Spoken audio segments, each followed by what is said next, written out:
رفتنم خوابیدنم حتی نگاهم، من هیچ کارم این روزا دست خودم نیست.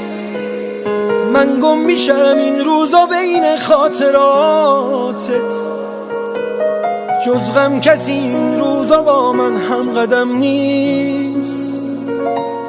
من از غرورم این روزا چیزی نمونده، وقتی که سر رو بالش خیسم میذارم، تو روزهای خوبیت من پیش روته، برعکس من آینده خوبی ندارم. تو از گذشتت هیچ چیزی بر نداشتی، اصلا نذاشتی غم تو دنیات پا بذاره،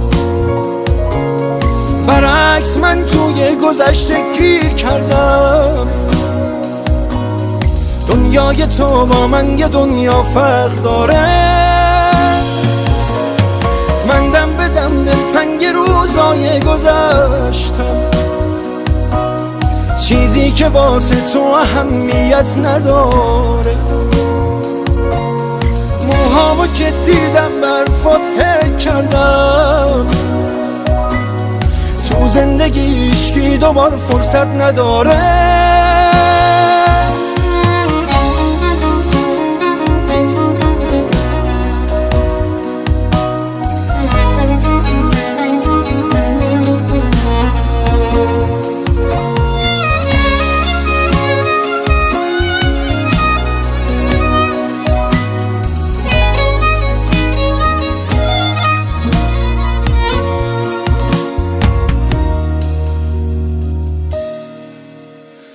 من هی به تو فکر کردم و موهام سفید شد،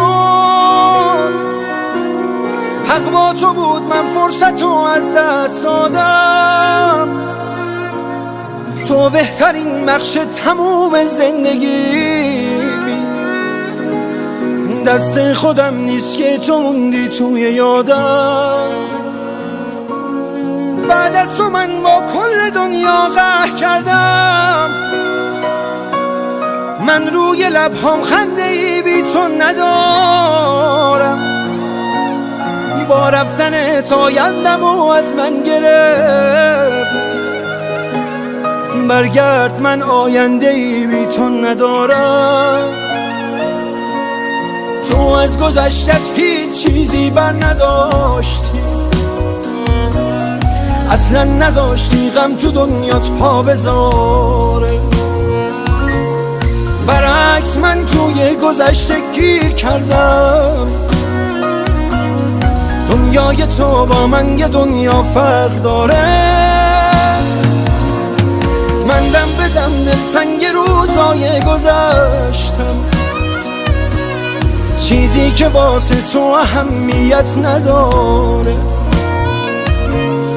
موهامو که دیدم برفات فکر کردم،